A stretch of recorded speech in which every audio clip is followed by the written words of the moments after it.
Smasher, coming at you today, Watcher of Realms. Welcome to the video. I'm glad to have you all here with me. What could be better talking some Watcher of Realms today? It is a rainy day outside, and I love the rain on my windows when I'm working. I don't like it when I'm outside, but I love it when I'm inside. Anyway, guys, I have some news for you. We have the things that we kind of knew about, but they're coming now, right? And then we have the thing that we didn't know about, at least until a day or two ago. I'm a little bit late on this one, but we just saw this on the Forerunner server. This is a screenshot. I'm not in the Forerunner server, but this is basically what is coming down the line as kind of a test server or whatever, right? For those of you who don't know. So we have hero adjustments, revamping all heroes' poison mechanics. Before, it dealt continuous true damage. Well, this is the current poison in the game, right? Poison deals continuous true damage, meaning ignoring all defense, right? Equal to 1% of the target's max HP per second every 5 seconds, stacking up to 3 times. Poison effects from different sources cannot coexist. It's being changed to deals 5% instead of 1% continuous magic damage per second lasting for 10 seconds, now stacking up to 10 times rather than 3 times. Poison effects from different sources can coexist. So now they can coexist. Before they cannot coexist, or at least that's what they're going to change it to, right? And it went from true damage to continuous magic damage. So what does this all mean? Well, so far, everybody is smarter than yours truly is saying it's a nerf. It's saying it's a nerf. Now, I just want to be real with you guys.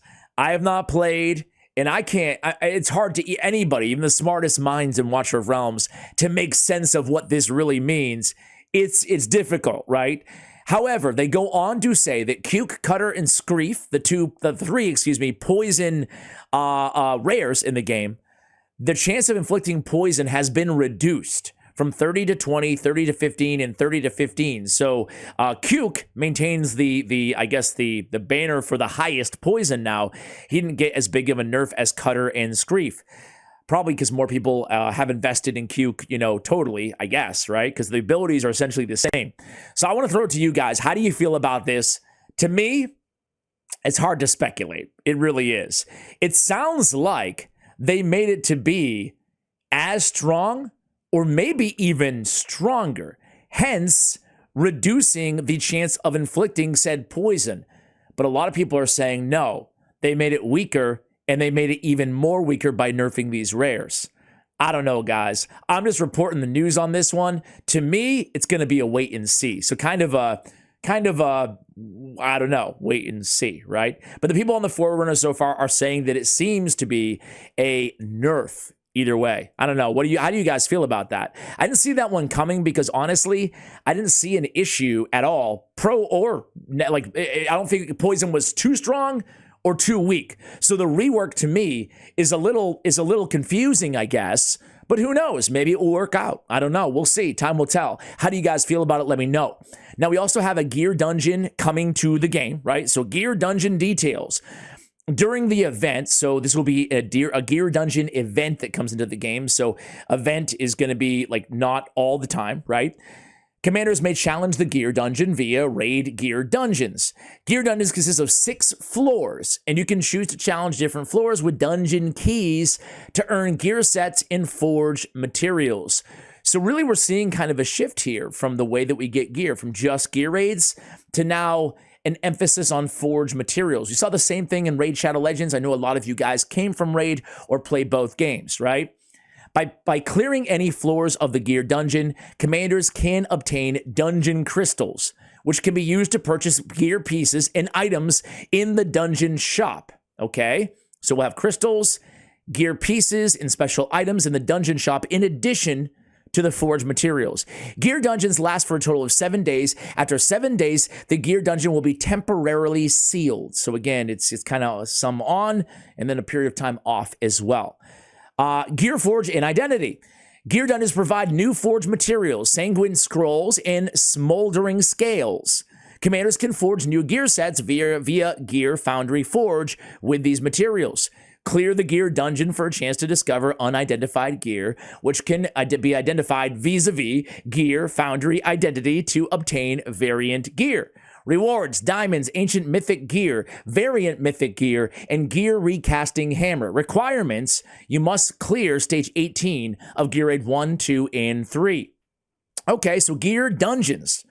How do you guys feel about this one? I'm for it. I'm cool with it. Let's see it.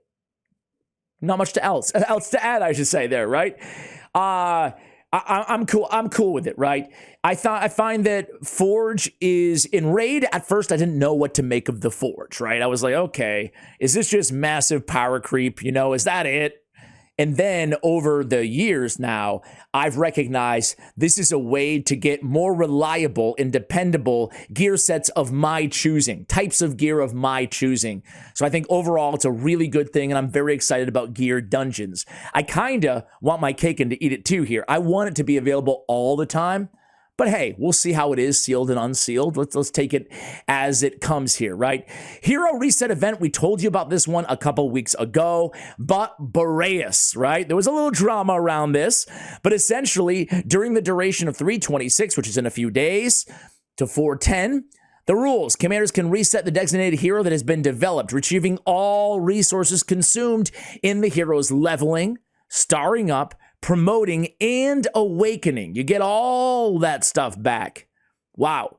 Available heroes for reset during the event will be Boreas. Please note that Boreas has to be developed before being reset, obviously. During the event, each designated hero can only be reset once. The same heroes share all the reset chance.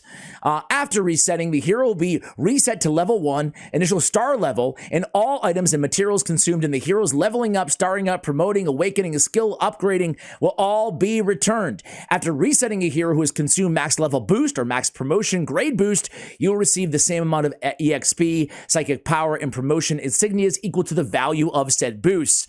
The same heroes consumed in the heroes starring up will be directly refunded. Other heroes consumed in the heroes starring up will be refunded as equivalent amount of psychic power. Whew.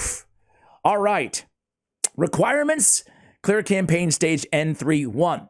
Notes: quest count. When you develop a hero that has been reset, the cost will not count towards related quests. That's good. Resetting a hero will remove their equipped gear and artifacts. Good as well. This is I'm going to be real with you guys. I think this is incredibly generous. You know, I'm sure a lot of you guys are going to be like, it's the least they could do. And I understand that point of view too. Boreas got a nerf, and they're basically allowing everybody to exchange pretty much everything that went into them. That's incredibly, I call it how it is, right? We had a video talking about what the future of Watcher of Realms will look like. Will it survive? And we gave pretty candid feedback on the negative and the positive. But this one, honestly, aside from the poisons and the rares kind of TBD there, all this news to me is really good. Personally, I have Boreas, and I will not be resetting him. I will not be taking advantage of the reset announcement. I would be very curious if anybody is watching right now who does own Boreas. Is anybody out there going to reset him? He's still very good. He's not as good as he once was, right? But I think he's exceptionally good.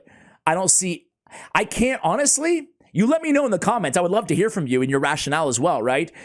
But I really can't see anybody taking advantage of this, right?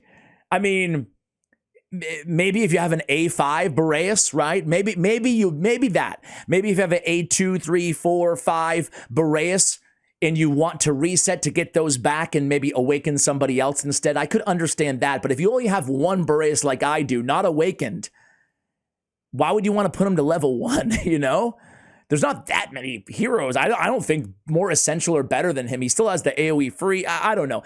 I've made my point, but let me know. Again, if you're going to reset him, let me know if you're going to in the comments below, guys. I'll come back at you with a video hopefully tomorrow or Monday. Much love, and as always, take care, guys.